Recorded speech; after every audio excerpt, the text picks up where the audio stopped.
When you think of the most evil women in the Bible, what comes to mind? Delilah, Potiphar's wife, or Eve? Well, there is one more that might just top the list, Jezebel. And no, not that popular girl who lived next door.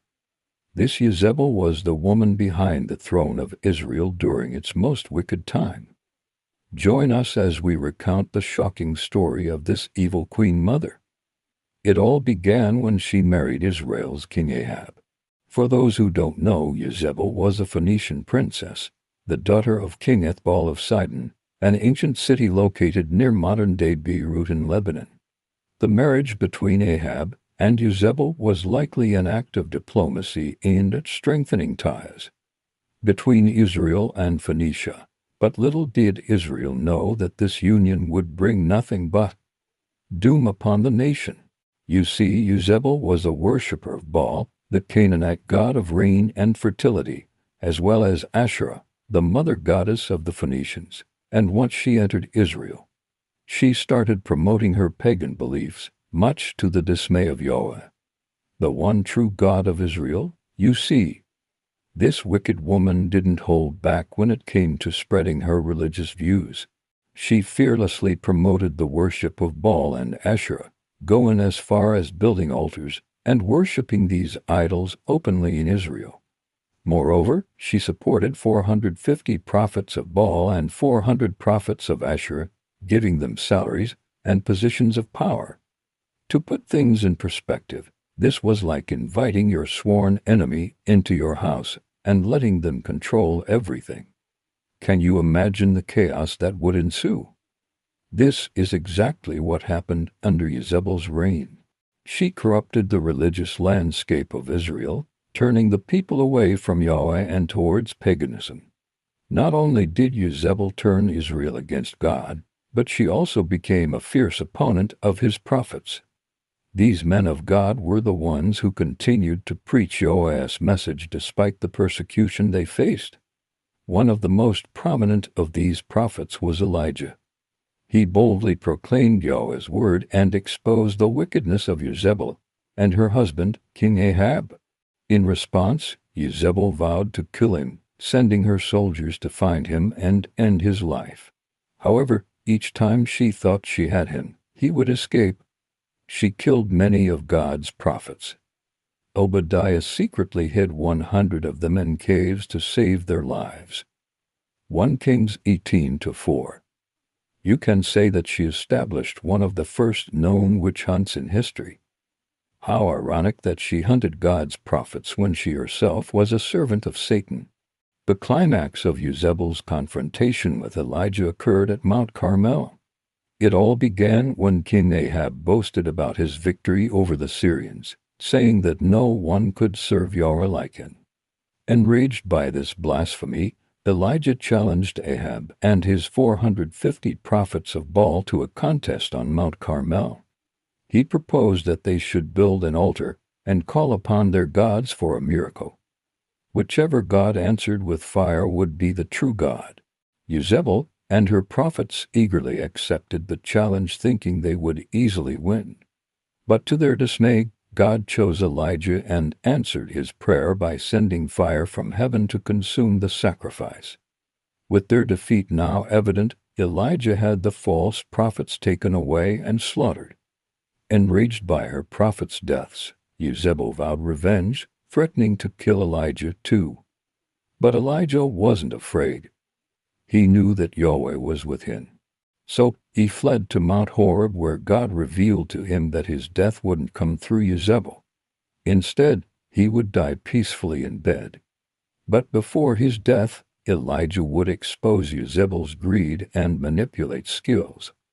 The story goes that King Ahab desired the vineyard of Naboth, a man living in the town of Jezreel.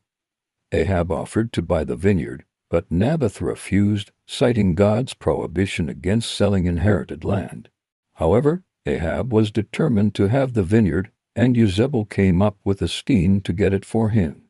First, she forged 2 letters, each signed by 70 men of Jezreel, falsely accusing Naboth of cursing the king and the king's dynasty. Then she presented these letters to Ahab, who became furious and sent for Naboth. Believing the accusations to be true, Ahab banished Naboth from the city and took possession of his vineyard. Jezebel's manipulative tactics had once again succeeded, but this time they had deadly consequences.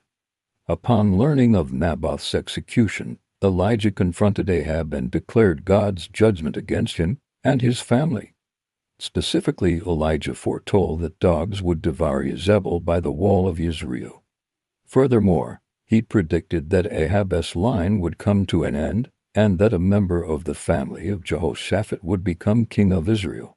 Over 200 years later, these prophecies came true when Jehu, a member of Jehoshaphat's family, murdered Ahab's descendants and took the throne. As for Jezebel, her death was equally dramatic.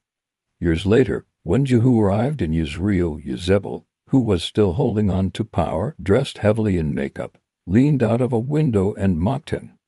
But Jehu ordered his servants to grab her, throw her down, and trample her to death. Dogs then ate her body, just as Elijah had predicted. Talk about an evil queen with an evil end. Jezebel was truly a force to be reckoned with. Even after Ahab's death, she continued to exert her influence, this time on her sons Ahaziah and Joram, who ruled after him.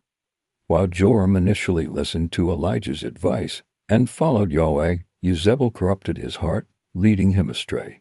Once again she turned him away from the Lord and towards idolatry, establishing high places for Baal and making him share the worship of Yahweh with other gods. Not only that, but she also influenced her son Ahaziah, who succeeded Joram. Despite being only 22 years old, Ahaziah allowed Jezebel to control the kingdom and made her regent while he focused on his own pleasures.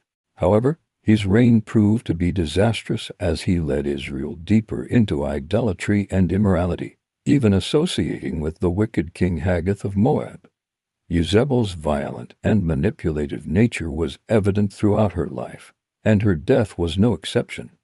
As we mentioned earlier, she met her demise at the hands of Jehu, who had come to overthrow Ahab's dynasty.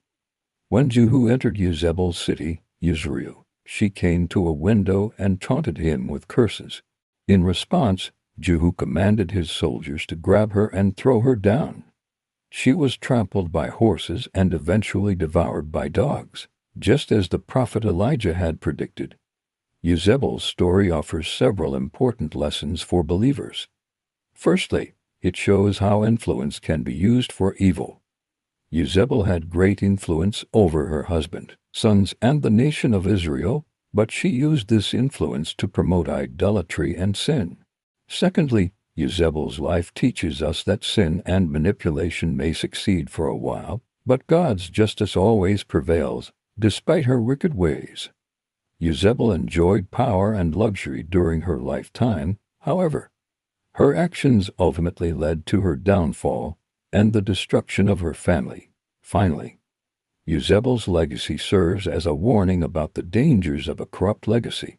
Her influence corrupted the hearts of those around her, setting a chain of events that led to the ruin of Israel's spiritual and moral well-being.